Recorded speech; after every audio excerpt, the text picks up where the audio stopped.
Hello everyone, welcome back to my channel Shreshtha Kannada vlogs. ಎಲ್ಲರೂ ಹೇಗಿದ್ದೀರಾ? ನಾನಂತೂ ತುಂಬಾ ಚೆನ್ನಾಗಿದ್ದೀನಿ. ನೀವೆಲ್ಲ ಚೆನ್ನಾಗಿದ್ದೀರಾ ಅಂತ ಭಾವಿಸ್ತಾ ಈ ಒಂದು ವ್ಲಾಗ್ನ ಸ್ಟಾರ್ಟ್ ಮಾಡ್ತಾ ಇದ್ದೀನಿ. ಫ್ಯೂ ಡೇಸ್ ಬ್ಯಾಕು ನನಗೆ ಒಬ್ಬ ವ್ಯೂವರು ಒಂದು ಕಮೆಂಟ್ಸ್ ಮುಖಾಂತರ ನನಗೊಂದು ಕ್ವೆರಿ ಕೇಳಿದ್ರು. ಸೊ ಅದೇನೆಂದರೆ, ನಾನು ಸ್ವಲ್ಪ ಹೆಲ್ತಿಯಾಗಿ ಕಾಣ್ತೀನಿ ವೆಯ್ಟ್ ಗೇನ್ ಆಗಿರೋದ್ರಿಂದ. ಸೊ ಇದನ್ನು ರಿಲೇಟಿವ್ಸ್ ಆಗಲಿ ಫ್ರೆಂಡ್ಸ್ ಆಗಲಿ ಸ್ವಲ್ಪ ಅದನ್ನು ಬಾಡಿ ಶೇಮಿಂಗ್ ಥರ ಮಾತಾಡ್ತಾರೆ. ನಂಗೆ ಸಖತ್ ಹರ್ಟ್ ಆಗುತ್ತೆ ಅವ್ರು ಆ ಥರ ಎಲ್ಲ ಮಾತಾಡಿದಾಗ, ಇಲ್ಲ ಕ್ವಶನ್ಸ್ ಕೇಳಿದಾಗ ವೆಯ್ಟ್ ಗೇನ್ ಬಗ್ಗೆ. ಸೊ ನೀವೂ ಸ್ವಲ್ಪ ಹೆಲ್ತಿಯಾಗಿ ಕಾಣ್ತೀರಲ್ವ? ಸೊ ನೀವು ಯಾವ ರೀತಿ ಆ ಥರ ಸಿಚುವೇಶನ್ಸ್ ಹ್ಯಾಂಡಲ್ ಮಾಡ್ತೀರಾ? ಇಲ್ಲ ನೀವು ಈ ಥರದ್ದು ಯಾವುದಾದ್ರೂ ಸಿಚುವೇಶನ್ಸ್ ಇಲ್ಲಿ ತನಕ ಫೇಸ್ ಮಾಡಿದ್ರಾ? ಸೊ ಮಾಡಿದರೆ ಯಾವ ರೀತಿ ನೀವು ಹ್ಯಾಂಡಲ್ ಮಾಡ್ತೀರಾ? ಈ ಥರ ಒಂದು ಕ್ವೆರಿ ಕೇಳಿದ್ದಾರೆ. ಸೊ ನನಗೆ ಇದು ತುಂಬಾ ಒಂದು ಇಂಪಾರ್ಟೆಂಟ್ ಟಾಪಿಕ್ ಅಂತ ಅನ್ನಿಸ್ತು. ಅವ್ರು ಕ್ವಶನ್ಸ್ ಕೇಳಿದಾಗ ತುಂಬ ದಿನದಿಂದ ಅಂದ್ಕೊಳ್ತಾ ಇದ್ದೆ ಇದ್ರ ಬಗ್ಗೆ ಒಂದು ವ್ಲಾಗ್ ಮಾಡಬೇಕು ಅಂತ. ಯಾಕಂದರೆ ತುಂಬ ಜನ ಇವತ್ತಿನ ಒಂದು ಸೊಸೈಟಿಯಲ್ಲಿ ಈ ಒಂದು ಬಾಡಿ ಶೇಮಿಂಗ್ ಅನ್ನೋದನ್ನ ಫೇಸ್ ಮಾಡ್ತಾ ಇರ್ತಾರೆ, ಇದೇ ಸಿಮಿಲರ್ ಸಿಚುವೇಶನ್ಸ್ನ. ಸೊ ಬಾಡಿ ಶೇಮಿಂಗ್ ಅಂದರೆ ಜಸ್ಟು ಒಂದು ವೆಯ್ಟ್ ಬಗ್ಗೆ ಅಲ್ಲ, ಒಂದು ಕಲರ್ ಬಗ್ಗೆ ಆಗಲಿ, ಹೈಟ್ ಬಗ್ಗೆ ಆಗಲಿ, ಸ್ಕಾರ್ಸ್ ಬಗ್ಗೆ ಆಗಲಿ, ಒಂದು ಮೆಡಿಕಲ್ ಕಂಡೀಷನ್ಸ್ ಇರುತ್ತೆ, ಮತ್ತು ಡಿಸಬಿಲಿಟೀಸ್ ಇರುತ್ತೆ. ಈ ಥರ ತುಂಬಾ ವಿಷಯಗಳಿರುತ್ತೆ. ಅದರೆಲ್ಲದ್ರ ಬಗ್ಗೆನೂ ಜನ ಬಾಡಿ ಶೇಮಿಂಗ್ ಮಾಡೋಕ್ಕೆ ಟ್ರೈ ಮಾಡ್ತಾರೆ. ಸೊ ಫಸ್ಟ್ ಥಿಂಗ್ ನಾನು ಏನು ಹೇಳೋಕ್ಕೆ ಇಷ್ಟಪಡ್ತೀನಿ ಅಂದರೆ, ಯಾರು ಈ ಕ್ವೆರಿ ಕೇಳಿದ್ದೀರಲ್ಲ ನಿಮಗೆ, ಸೊ ಒಂದು ವ್ಯಕ್ತಿ ಯಾವ ರೀತಿ ಕಾಣಿಸ್ತಾರೆ ಅದ್ರ ಮೇಲೆ ಆ ವ್ಯಕ್ತಿ ಎಷ್ಟು ಮೌಲ್ಯ, ಅವ್ರದ್ದು ವರ್ತ್ ನಾವು ಜಡ್ಜ್ ಮಾಡೋಕ್ಕಾಗಲ್ಲ. ಕೆಲವೊಂದು ಸಲ ಏನಾಗುತ್ತೆ ಅಂದರೆ, ಜನ ಯಾವ ರೀತಿ ಕಮೆಂಟ್ಸ್ ಮಾಡ್ತಾರೆ ಅಂದರೆ, ಲೈಕ್ ಅವ್ರ ಬಗ್ಗೆ ಎಲ್ಲ ನಮಗೆ ಗೊತ್ತಿದೆ, ಅವ್ರದ್ದು ಫುಲ್ಲು ಸ್ಟೋರಿ ನಮಗೆ ಗೊತ್ತಿದೆ ಅನ್ನೋ ಥರ ಅವರ ಒಂದು ಅಭಿಪ್ರಾಯನ ಅವ್ರ ಕಮೆಂಟ್ಸ್ ಮುಖಾಂತರ ತಿಳ್ಸೋಕ್ಕೆ ಟ್ರೈ ಮಾಡ್ತಾರೆ, ಜಸ್ಟ್ ಅವ್ರನ್ನ ನೋಡಿದ ತಕ್ಷಣವೇ. ಬಟ್ ಅವ್ರಿಗೇನು ಗೊತ್ತಿರಲ್ಲ ಅಂದರೆ, ಅವ್ರಿಗೇನೋ ಒಂದು ಹೆಲ್ತ್ ಕಂಡೀಷನ್ಸಿಂದ ಆಗಿರ್ಬೋದು, ಇಲ್ಲಾಂದರೆ ಅವ್ರಿಗೇನೋ ಒಂದು ಪ್ರಾಬ್ಲಮ್ಸ್ ಫೇಸ್ ಮಾಡ್ತಾ ಇರ್ಬೋದು, ಸ್ಟ್ರಗಲ್ಸ್ ಇರುತ್ತೆ, ಮತ್ತು ಲೈಫ್ ಸ್ಟೈಲ್ ಇರುತ್ತೆ, ಏನೋ ಒಂದು ರೆಸ್ಪಾನ್ಸಿಬಿಲಿಟೀಸ್ ಇರುತ್ತೆ. ಆ ಪ್ರೆಷರಿಂದ ಇಲ್ಲ ಅವರು ಲೈಫ್ ಜರ್ನಿ ಬಗ್ಗೆ ನಮಗೆ ಗೊತ್ತಿರಲ್ಲ ಏನಕ್ಕೆ ಹಂಗಾಗಿರುತ್ತೆ ಅಂತ. ಸೊ ಜಸ್ಟು ನಾವು ನೋಡಿದ ತಕ್ಷಣವೇ ನಮ್ಮ ಒಂದು ಅಭಿಪ್ರಾಯನ ಮುಖದ ಮೇಲೇ ಹೇಳೋದು ತುಂಬ ತಪ್ಪು ಅಂತ ನನ್ನ ಒಂದು ಅಭಿಪ್ರಾಯ. ಮತ್ತು ಇನ್ನು ಕೆಲವೊಬ್ಬರು ಯಾವ ರೀತಿ ಹೇಳ್ತಾರೆ ಅಂದರೆ, ನಾನು ಹಾನೆಸ್ಟಾಗಿ ಇರೋಕ್ಕೆ ಟ್ರೈ ಮಾಡ್ತಾಯಿದ್ದೀನಿ, ನನ್ನ ಕನ್ಸರ್ನ್ ನಿನ್ನ ಹೆಲ್ತ್ ಬಗ್ಗೆ, ಸೊ ಅದಕ್ಕೆ ನಾನು ಜೆನ್ಯೂನ್ ಕನ್ಸರ್ನ ಎಕ್ಸ್ಪ್ರೆಸ್ ಮಾಡ್ತೀನಿ ಅನ್ನೋ ಥರ ಮಾತಾಡ್ತಾರೆ. ಸೊ ಅದು ಒಂದು ಕೈಂಡ್ನೆಸ್ ಆಗಿ ಅವ್ರು ಹೇಳೋ ರೀತಿ, ಆ ಟೋನು, ಅದು ಮ್ಯಾಟ್ರಾಗುತ್ತೆ. ಇವಾಗ ನಮ್ಮ ಪೇರೆಂಟ್ಸೇ ಆಗಲಿ, ನಾವೇನಾದರೂ ಸ್ವಲ್ಪ ಸಣ್ಣ ಆಗೋಷ್ಟರಲ್ಲೇ ಅವ್ರ ಕನ್ಸರ್ನಿಂದ ಏನು ಇಷ್ಟು ತೆಳ್ಳಗಾಗ್ಬಿಟ್ಟಿದೆಯಾ, ಸ್ವಲ್ಪ ಊಟ ತಿನ್ನು, ಈ ಥರ ಮಾತಾಡ್ತಾರೆ. ಸೊ ಅದು ಆ್ಯಕ್ಚುಲಿ ಬಾಡಿ ಶೇಮಿಂಗ್ ಆಗಲ್ಲ, ಅದು ಅವರ ಕನ್ಸರ್ನು, ಅವ್ರ ಪ್ರೀತಿ ತೋರಿಸೋ ಅಂಥ ಒಂದು ವೇ. ಅದೇ ಒಬ್ಬರು ಬಂದು ಏನು ಇಷ್ಟು ಸಪೂರಾಗಿ ಹೋಗಿದೆಯಾ, ಅವ್ರ ಟೋನಲ್ಲೇ ನಮ್ಗೆ ಗೊತ್ತಾಗುತ್ತೆ ಅವ್ರು ಬಾಡಿ ಶೇಮಿಂಗ್ ಮಾಡ್ತಾ ಇದ್ದಾರಾ ಇಲ್ಲ ಪ್ರೀತಿ ತೋರಿಸ್ತಾ ಇದ್ದಾರಾ ಅಂತ. ಸೊ ನಾವು ಯಾವತ್ತೂ ಒಬ್ರಿಗೆ ಏನಾದರೂ ಒಂದು ಕನ್ಸರ್ನ ಶೇರ್ ಮಾಡಬೇಕಂದ್ರೆ ನಮ್ಮದು ವರ್ಡ್ಸ್ನೂ ಮ್ಯಾಟ್ರ್ ಆಗುತ್ತೆ.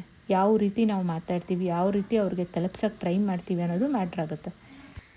ಸೊ ಯಾರ್ಯಾರು ಗೊತ್ತಿಲ್ದಿರ ಬಾಡಿ ಶೇಮಿಂಗ್ ಮಾಡಿರ್ತೀರ, ಇಲ್ಲ ನಿಮ್ಗೊಂದು ಕನ್ಸರ್ನ ನೀವು ಶೇರ್ ಮಾಡೋದಕ್ಕೋಸ್ಕರ ನೀವು ಕೆಲವೊಂದು ವರ್ಡ್ಸ್ನ ಹೇಳಿರ್ತೀರ, ಅವರು ಇದನ್ನು ಕನ್ಸಿಡ್ರ್ ಮಾಡಿ ಕಮೆಂಟ್ಸ್ನ ಪಾಸ್ ಮಾಡೋಕ್ಕೆ ಟ್ರೈ ಮಾಡಿ.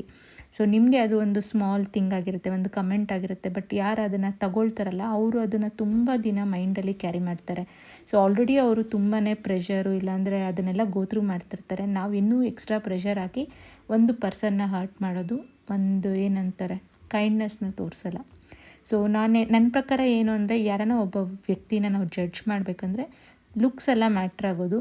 ಸೊ ನಾವು ಏನನ್ನು ಅಪ್ರಿಷಿಯೇಟ್ ಮಾಡಬೇಕಂದ್ರೆ ಅವ್ರ ಕೈಂಡ್ನೆಸ್ನ, ಅವ್ರ ಹಾರ್ಡ್ ವರ್ಕ್ ಇದ್ದರೆ ಹಾರ್ಡ್ ವರ್ಕ್ನ, ಅವ್ರ ಕ್ಯಾರೆಕ್ಟ್ರನ್ನ, ಮತ್ತು ಅವ್ರು ಯಾವ ರೀತಿ ಇನ್ನೊಬ್ಬರು ಜನನ ಟ್ರೀಟ್ ಮಾಡ್ತಾರೆ. ಸೊ ಇದನ್ನೆಲ್ಲ ಕನ್ಸಿಡರ್ ಮಾಡಬೇಕು. ಇದೆಲ್ಲ ಕ್ವಾಲಿಟೀಸ್ ಒಂದು ವ್ಯಕ್ತಿ ಬಗ್ಗೆ ನಾವು ಅಪಿಯರೆನ್ಸ್ಗಿಂತ ಏನನ್ನು ನೋಡಿ ಅವ್ರನ್ನ ಅಳಿಬೇಕು ಅನ್ನೋದಕ್ಕೆ ಈ ಕ್ವಾಲಿಟೀಸ್ ಇಂಪಾರ್ಟೆಂಟ್ ಆಗುತ್ತೆ, ಅವ್ರ ಅಪಿಯರೆನ್ಸ್ ಅಲ್ಲ. ಸೊ ತುಂಬ ಜನ ಈ ಒಂದು ಸಿಚುವೇಷನಲ್ಲಿ ಇರ್ಬೋದು, ಬಾಡಿ ಶೇಮಿಂಗ್ನ ಫೇಸ್ ಮಾಡ್ತಾ ಇರ್ಬೋದು. ಬಟ್ ಒಂದು ಥಿಂಗ್ ನೀವು ಯಾವತ್ತಿಗೂ ರಿಮೆಂಬರ್ ಮಾಡ್ಕೊಳ್ಳಿ. ಸೊ ನಿಮ್ಮ ಒಂದು ಫಿಸಿಕಲ್ ಫೀಚರ್ಸ್ ಆಗಲಿ, ನಿಮ್ಮ ಒಂದು ಫಿಸಿಕಲ್ ಅಪಿಯರೆನ್ಸ್ ಆಗಲಿ, ನಿಮ್ಮ ಕಲರ್ ಆಗಲಿ, ನಿಮ್ಮ ಹೈಟ್ ಆಗಲಿ, ವೆಯ್ಟ್ ಆಗಲಿ, ಇದು ಯಾವುದೂ ಡಿಸೈಡ್ ಮಾಡಲ್ಲ ನೀವು ಯಾರು ಅಂತ. ಸೊ ನಾನೊಂದೇ ಹೇಳ್ತೀನಿ, ಕಾನ್ಫಿಡೆಂಟಾಗಿರಬೇಕು, ನಮ್ಮ ಹೆಲ್ತ್ ಬಗ್ಗೆ ನಾವು ಕೇರ್ ತಗೋಬೇಕು. ಮತ್ತು ಇನ್ನೊಂದು ಏನಂದರೆ, ಈ ನೆಗೆಟಿವ್ ಕಮೆಂಟ್ಸ್ ಇದೆಯಲ್ಲ, ಅದು ಡಿಸೈಡ್ ಮಾಡಬಾರ್ದು ನಾವು ಯಾವ ರೀತಿ ಫೀಲ್ ಆಗಬೇಕು ಅಂತ.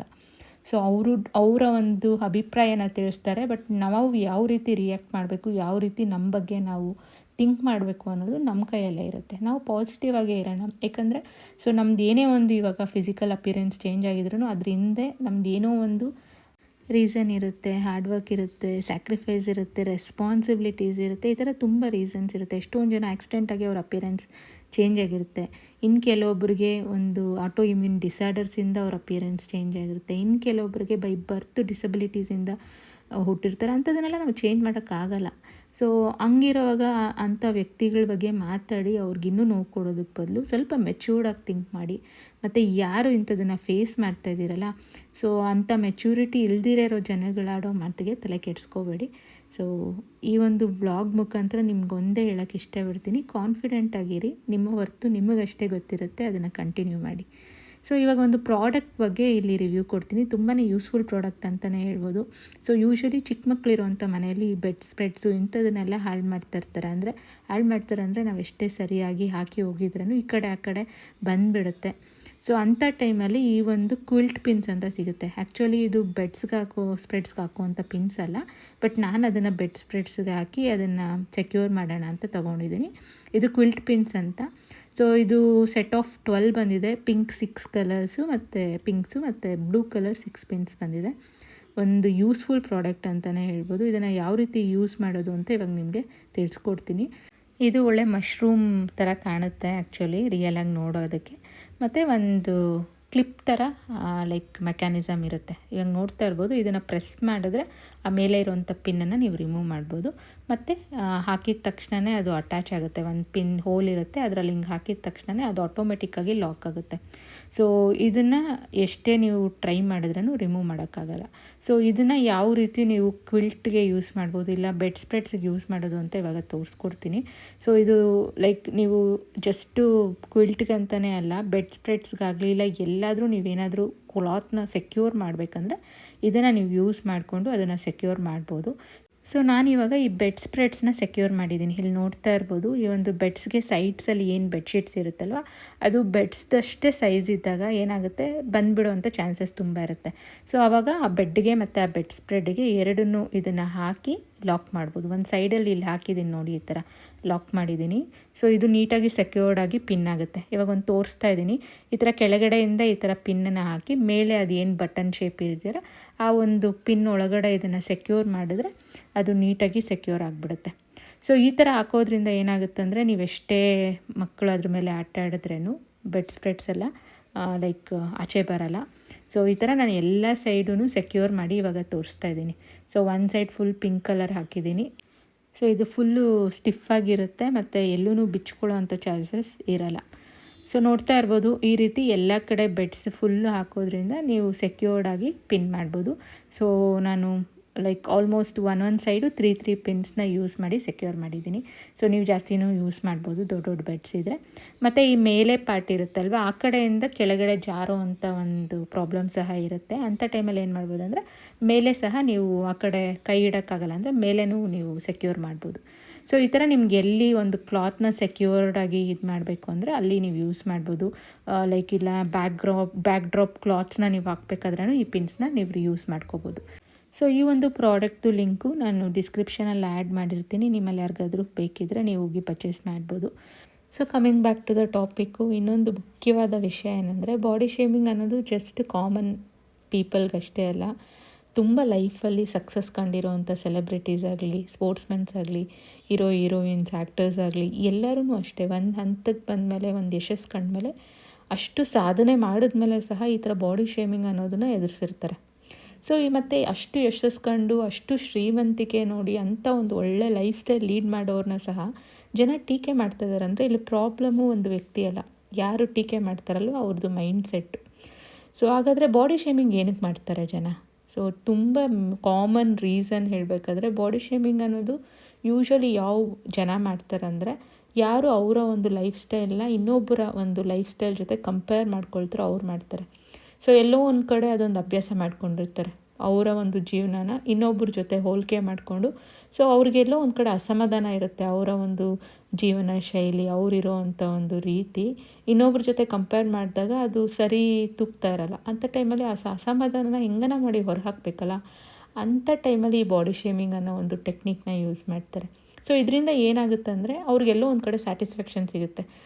ಯಾವ ವ್ಯಕ್ತಿ ಇವ್ರಿಗಿಂತ ಚೆನ್ನಾಗಿ ಲೈಫಲ್ಲಿ ಸಕ್ಸಸ್ ಕಂಡಿರ್ತಾರೆ, ಇಲ್ಲ ಇವ್ರಿಗಿಂತ ಚೆನ್ನಾಗಿ ಒಂದು ಲೈಫ್ ಸ್ಟೈಲ್ ಲೀಡ್ ಮಾಡ್ತಾಯಿರ್ತಾರೆ, ರಿಚ್ನೆಸ್ ಇರುತ್ತೆ, ಅಂಥವ್ರನ್ನ ನೋಡಿದಾಗ ಇವ್ರಿಗೆ ಎಲ್ಲೋ ಒಂದು ಕಡೆ ಖಿನ್ನತೆ ಭಾವ ಎಲ್ಲ ಬರುತ್ತಲ್ವ. ಸೊ ಅಂಥದನ್ನು ಸಹಿಸ್ಕೊಳ್ಳಾರ್ದಿರ ಬಾಡಿ ಶೇಮಿಂಗ್ ಮಾಡ್ತಾರೆ. 90% ಬಾಡಿ ಶೇಮಿಂಗ್ ಈ ರೀಸನಿಂದ ಆಗುತ್ತೆ. ಸೊ ಇನ್ನು ಕೆಲವೊಬ್ಬರು ಅವ್ರಿಗೆ ಗೊತ್ತೇ ಇರಲ್ಲ ಅವ್ರು ಬಾಡಿ ಶೇಮಿಂಗ್ ಮಾಡಿದ್ದಾರೆ ಅಂತ, ಅದೊಂದು ಅಭ್ಯಾಸ ಮಾಡ್ಕೊಂಡಿರ್ತಾರೆ. ಅಂದರೆ ತಮಾಷೆ ಥರ ಮಾತಾಡ್ತಾರೆ. ಅವರು ಯಾರು ಹರ್ಟ್ ಆಗಿರ್ತಾರೆ ಅವ್ರಾಗ ಅವ್ರು ಬಂದು ಹೇಳೋ ತನಕ ಇವರು ಒಬ್ಬರನ್ನ ಬಾಡಿ ಶೇಮಿಂಗ್ ಮಾಡಿರ್ತಾರೆ ಅಂತ ಅವ್ರಿಗೆ ಗೊತ್ತಿರಲ್ಲ. ಈ ಥರನೂ ಕೆಲವೊಬ್ಬರು ಬಾಡಿ ಶೇಮಿಂಗ್ ಮಾಡ್ತಾರೆ. ಸೊ ಇನ್ನು ಕೆಲವ್ರಿಗೆ ಯಾವ ರೀತಿ ಅನಿಸುತ್ತೆ ಅಂದರೆ, ಇನ್ನೊಬ್ಬರನ್ನ ಟೀಕೆ ಮಾಡೋದ್ರಿಂದ ಅವರೇನೋ ಮೇಲು ಅನ್ನೋ ಒಂದು ಭಾವನೆ ಬಂದುಬಿಟ್ಟಿರುತ್ತೆ. ಸೊ ಇದೊಂಥರ ಅವ್ರಿಗೆ ಕಾನ್ಫಿಡೆನ್ಸ್ ಕೊಡುತ್ತೆ. ಸೊ ಈ ಥರ ಬೇರೆಯವ್ರನ್ನ ಯಾವತ್ತೂ ಕೆಳಮಟ್ಟದಲ್ಲಿ ಮಾತಾಡೋದ್ರಿಂದ ಇಲ್ಲ ಬಾಡಿ ಶೇಮಿಂಗ್ ಮಾಡಿರೋದ್ರಿಂದ ಇವ್ರು ಗ್ರೇಟು ಅಂತ ಅವ್ರಿಗೆಲ್ಲೋ ಒಂದು ಕಡೆ ಸ್ಯಾಟಿಸ್ಫ್ಯಾಕ್ಷನ್ ಸಿಗ್ತಾ ಇರುತ್ತೆ.